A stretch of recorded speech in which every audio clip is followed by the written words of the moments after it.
ಒಂದು ಟೈಮಲ್ಲಿ ಸೆಲ್ಫಿ ತೊಗೊಂಡ್ರೆ ಅಥವಾ ಹೊಸ ಬಟ್ಟೆ ಹಾಕೊಂಡಾಗ ಅವಳು ತನ್ನ ಪ್ರತಿಯೊಂದು ಫೋಟೋನು ಕೂಡ ನನಗೆ ಕಳಿಸ್ತಾ ಇದ್ಳು. ಆದರೆ ಇವತ್ತು ಅವಳ ಫೋಟೋ ನೋಡಿ ಸುಮಾರು ವರ್ಷಗಳೇ ಆಗೋಗಿದೆ. ಅವಳು ನನ್ನನ್ನು ತುಂಬ ಪ್ರೀತಿಸ್ತಾ ಇದ್ಳು ಮತ್ತು ತುಂಬ ಕಾಳಜಿ ಕೂಡ ಮಾಡ್ತಾ ಇದ್ಳು.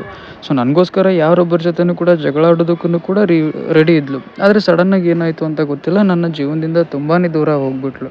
ಯಾವುದಾದ್ರೂ ಹೊಸ ಬಟ್ಟೆ ಹಾಕ್ಕೊಂಡ್ರೆ ಫಸ್ಟ್ ಫೋಟೋ ಕಳಿಸಿ ನನ್ನ ಒಪಿನಿಯನ್ ಕೇಳ್ತಾ ಇದ್ಲು, ಹೆಂಗೆ ಕಾಣಿಸ್ತಿದೆ, ಅಥವಾ ಎಲ್ಲಿಗಾದ್ರೂ ಹೋಗ್ಬೇಕಾದ್ರೂ ಕೂಡ ನನ್ನನ್ನು ಕೇಳ್ತಾ ಇದ್ಲು. ಬಟ್ ನನ್ನ ಜೀವನದಿಂದ ಹೋಗಬೇಕಾದ್ರೆ ಅವಳು ಒಂದು ಸರಿನೂ ಕೇಳಲಿಲ್ಲ, ನಾನು ಹೋದ್ಮೇಲೆ ನಿನ್ನ ಪರಿಸ್ಥಿತಿ ಏನಾಗುತ್ತೆ ಅಂತ. ಅವಳು ನನ್ನ ಜೀವನದಿಂದ ಪರ್ಮನೆಂಟಾಗಿ ದೂರ ಹೋಗ್ತಾ ಇದ್ದಾಳೆ ಅಂತ ಹೇಳೋದು ಕೂಡ ಅವಳಿಗೆ ಇಂಪಾರ್ಟೆಂಟ್ ಅಂತ ಅನ್ನಿಸ್ಲಿಲ್ಲ ಅನಿಸುತ್ತೆ.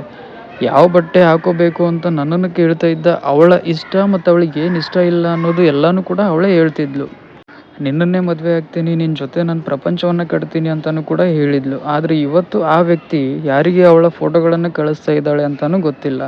ಇಲ್ಲಿ ಯಾವುದೂ ಶಾಶ್ವತವಲ್ಲ. ಇವತ್ತಿದ್ದವರು ನಾಳೆ ನಮ್ಮ ಜೊತೆ ಇರ್ಬೋದು, ಇಲ್ಲದೇನೂ ಇರ್ಬೋದು. ಎಷ್ಟೇ ಪ್ರೀತಿ ತೋರಿಸಿದ್ರು, ಎಷ್ಟೇ ಕಾಳಜಿ ತೋರಿಸಿದ್ರೂ ಕೂಡ ಅದು ಕೆಲವೊಂದು ಸರಿ ಸುಳ್ಳಾಗಿರುತ್ತೆ. ಒಂದು ಟೈಮಲ್ಲಿ ಪ್ರತಿಯೊಂದು ಚಿಕ್ಕ ಚಿಕ್ಕ ವಿಷಯಗಳಿಗೂ ಕೂಡ ನನ್ನ ಸಜೆಷನ್ ಕೇಳ್ತಾ ಇದ್ದ ಅವಳು ಇವತ್ತು ಯಾರ ಜೊತೆಗಿದ್ದಾಳೆ ಅಂತ ಗೊತ್ತಿಲ್ಲ.